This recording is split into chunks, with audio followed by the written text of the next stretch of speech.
So with this, I end my presentation and I leave the rest of the time for question answers. And I expect a lot of questions. You have to pelt me with your questions and get the answer out of me. And that's let's see how many of you are able to do that. Thank you very much.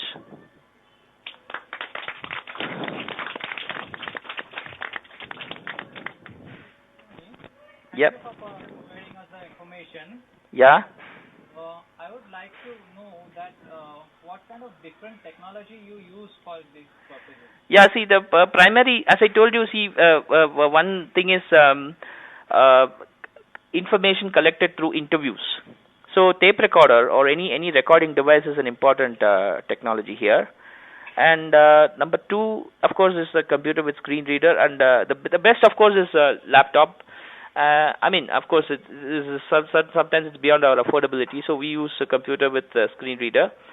And these are the essential things, Apart from this, perhaps, depending on an individual requirement, you keep adding things. But having a device to record and a computer to type in are probably the most important sort of technology that I see. Yeah, sir. We are starting the question answer session now, sir. Okay. So, start. Yeah. Okay, Mr. Subramaniam, this is Jatin. Okay. And hi. Thank you so much for providing all the this all valuable information which you have from your experience and from your field. My question is, how much is possible for one of the visually challenged to do crime beat? Is that how? Because the crime beat is one of the beat where you have to do on field, if I'm not mistaken.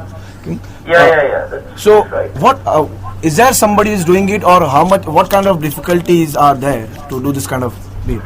See, I tell you, I don't see much of a difficulty because crime beat, if you compare crime beat with any other beat, for a political beat, for example, where you have sometimes you have to be standing in the middle of a riot, people throwing stones and stuff like that.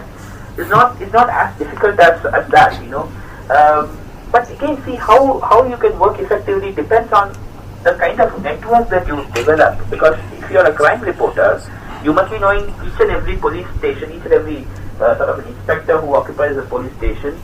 You must be having the contact with the highest authorities in the police department, and of course you must be in a position to sort of guess the trends. Sometimes, for example, in Bangalore these days you have people coming from Africa and sort of involving drugs, smuggling and stuff like that. So there are a lot of different things happening around you. So if you are able to get the information through your network, and if your network is strong, I'm sure visual impairment doesn't come in the way. You will definitely do well. I hope I've answered your question. Yeah, thank you. The next question. Rahul. Yeah, start. Yeah. Could you please tell me your name? Oh, sorry. My name is Ashmira, and I'm an FIBA. Okay. I would like to ask. Yeah. I would like to ask you that there are certain instances where you have to. Suppose if there is a riot going on, so there are instances when a person has to see the incidents and then write about it, right? So then, how can you? How can you solve this problem? Because being a visually impaired is very difficult in this case, and it's threat to a life also. So how do you manage this? No, actually speaking, as I told you, this is one of the facets of journalism. This is one of the aspects of your work. So, I don't know. It is definitely not possible. Because if you're going to be in the middle of the riot, even for a normal person, there are possibilities that he will get hurt. He's obviously risking himself. So, I think any sensible newspaper will never, first of all, assign something like that to you. And number two, see, first of all, we should understand as visually impaired, there are things that we cannot do, and there are things that we can do. Even in journalism, it's common to anything, in any professional activity. So, whatever we can do, I'm sure that we can contribute in a much better way in areas where we can do well. So these are things that we can't do. So I'm sure newspapers would insist that we should do this, and also that possibly these are things that we can even avoid. I mean, it's not necessary that you don't prove your abilities as a journalist by by standing in the middle of a riot. So we don't do that. So that's something that we need not worry about. Yeah, Rahul, go on, start. Mr. Subramani, this is Rahul, studying in FYBA. Hi, yeah, tell me. Well, my question for you is, when you're working for any TV channel and you're taking interview of any celebrity or any person, how important your body language and your presentation and your question, what are the basic points you keep in mind? That's very interesting. That's a very interesting question. See, writing is different because nobody is going to see you as a person. Nobody is going to see you flesh and blood. You're just going to be your thoughts. But standing in front of a camera is a different thing altogether. Actually, your body language has to be easeful. You should be at ease before the camera. At the same time, you don't show that you're complacent. You should show that you're alert. At the same time, you're relaxed, and also you should your delivery, your diction, your voice, your delivery, your pitch, the position in which you hold your mic. Everything has an importance, and there are courses where it is taught. For example, in Asia Media Institute in Chennai, where they have a broadcast course in collaboration with the BBC. They teach you how to do all this. So I'm sure these are, again, people have a lot of doubts about whether vision impaired people can be television journalists. Why not? My question is, why not? See, these are things that we have never tried. So it is absurd to say that it won't work without trying whether it will work or not. I'm sure it will work, and of course, since I sort of mentally sort of gone into print media, I'm not in a position to switch over, but I'm sure many of you can try. I mean, there's no harm. I mean, if you're able to speak clearly, consistently, without hesitation, without much of a digression, and if you're able to sort of speak without fear in front of the camera, then why not?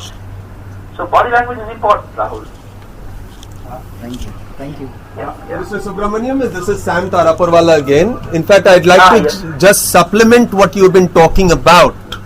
I'd like to mention the name of Jean Parker, who is a radio journalist, not a television journalist, but she does work on different social themes for the BBC, the National Public Radio, USA, etc. And I'm sure just as people have got into radio journalism, people can make a breakthrough, and I totally support what you say, into television journalism, though obviously the path is never going to be easy. You're going to hit obstacles all the way, but the path is possible. Yes, I think, see, one of the things I faced when I started getting into journalism is that there are a lot of people who look at you with doubts. And it is not, please don't blame them for what they do, because they have not seen a person with vision impairment being a journalist. So obviously people are going to raise questions. Obviously they're going to have, out of concern, out of, because as someone pointed out, there are risks in this. It's not that it's without risks. So people are going to raise doubts.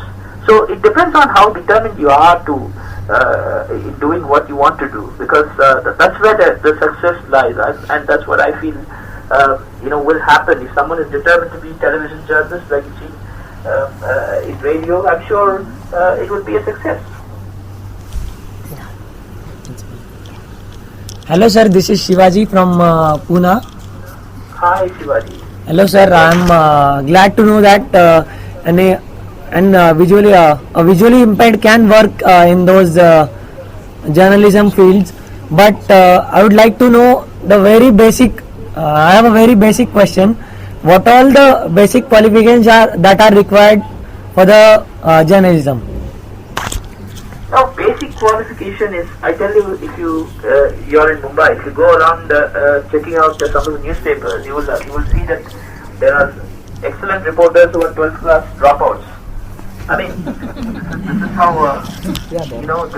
because these are skills that one gets. See, for example, if you have, one thing I failed to mention, which I think I need to mention, is that you should definitely have an appetite for reading. If you don't have the appetite for reading, definitely your ability to express in English will not be better. Okay, and this ability to, this appetite for reading can be there. It's there for everyone. For an 8th class kid or 10th class kid, or anyone has the. So if you have the appetite to read, if you have the appetite, because English is naturally not our first language, and so we will definitely have problems in English. So you need to learn different ways of expressing yourself by reading not just books or classical. I don't mean just that. It's newspapers, magazines, and how people write.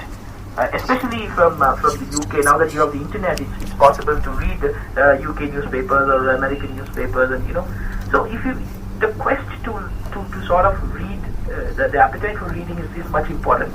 And now that this is an era where qualification is asked everywhere, so we can't naturally expect a 12th class dropout to immediately become a reporter. So one is the BA and the MA. BA, of course, in English language and literature is a basic thing, because that's where you get the opportunity to read. Number 2 is MA. In master's level, you have journalism and mass communication, and you have sometimes even specifically you have radio or television journalism or print journalism offered in foreign universities. Definitely, these are qualifications that you can think of.